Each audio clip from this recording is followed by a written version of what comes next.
કરોડો શ્રદ્ધાળુઓના આસ્થાનું કેન્દ્ર અને કડવા પાટીદાર સમાજની કુળદેવી એવા જગતજનની મા ઉમિયાના પ્રાગટ્ય સ્થાન ઊંઝામાં વૈશાખી પૂર્ણિમાના પવિત્ર દિવસે મા ઉમિયાની ભવ્ય દિવ્ય અને પરંપરાગત નગર યાત્રા અત્યંત હર્ષોલ્લાસ સાથે સંપન્ન થઈ હતી. આ પ્રસંગે ઊંઝા શહેર જય જય ઉમિયાના ગગનભેદી નારાઓથી ગૂંજી ઉઠ્યું હતું.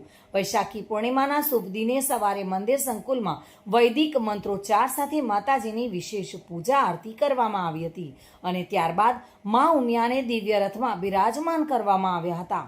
ગુજરાત પવિત્ર યાત્રાધામ વિકાસ બોર્ડના સચિવ રમેશભાઈ મેરજા દ્વારા નગરયાત્રાને ફ્લેગ ઓફ આપીને નગરચર્યા માટે પ્રસ્થાન કરાવવામાં આવ્યું હતું.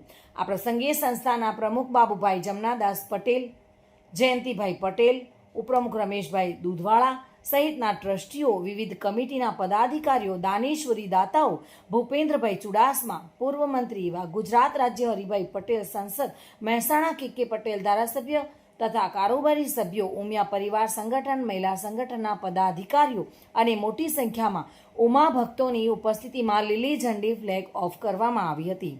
આશરે 4 કિલોમીટર લાંબી આ નગર યાત્રામાં 5 દિવ્ય ધજાઓ, ગજરાજ, અશ્વ સવારો અને શણગારેલી બગીઓ આકર્ષણનું કેન્દ્ર બની હતી. યાત્રામાં 165 જેટલા વિવિધ સામાજિક સંદેશ આપતા ટેબ્લો અને ઝાંખીઓ જોડાઈ હતી. ડીજે અને બેન્ડવાજાના તાલે ભક્તિ ગીતોની રમઝટ વચ્ચે હજારો માઈ ભક્તો નાચતા ગાતા જોવા મળ્યા હતા. નગરયાત્રાના 8 કિલોમીટર લાંબા રૂટ પર શ્રદ્ધાળુઓ દ્વારા સાડીઓ બિછાવી અને ઠેર ઠેર સુશોભિત કમાનો તથા તોરણો બાંધીને મા જગતજનીનું ભાવભીનું સ્વાગત કરવામાં આવ્યું હતું. જોકે માતાજી જ્યારે નગરચર્યાએ નીકળ્યા હતા ત્યારે તેમના દર્શન માટે ઊંઝા શહેરના તમામ વેપારીઓ અને એપીએમસી માર્કેટના વેપારીઓએ સ્વયંભૂ વેપાર ધંધા બંધ રાખીને મા પ્રત્યે ભક્તિ પ્રદર્શિત કરી હતી.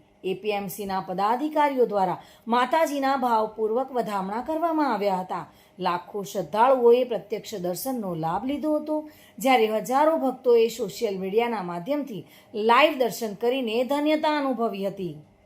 ઉમિયા માતાજીના સંસ્થાના નગરયાત્રામાં પધારેલા શ્રદ્ધાળુઓ માટે ચા, નાસ્તો અને ભોજન પ્રસાદની સુંદર વ્યવસ્થા કરવામાં આવી હતી. 500થી વધુ ઉમા સેવિકા બહેનો અને ઉમા સેવક ભાઈઓએ ખડે પગે રહીને નગરયાત્રાને સફળ બનાવી હતી. માતાજીના મંદિર પરિસરમાં નવચંડી યજ્ઞનું પણ વિશેષ આયોજન કરવામાં આવ્યું હતું. સમગ્ર ઊંઝા શહેરમાં ઉમિયાની ભક્તિના રંગે રંગાયેલું જોવા મળ્યું હતું અને એક અલૌકિક દિવ્યતા અને વાતાવરણ સર્જાયું હતું. ભાવિન ભાવસાર સાથે bureau report, today Gujarati news.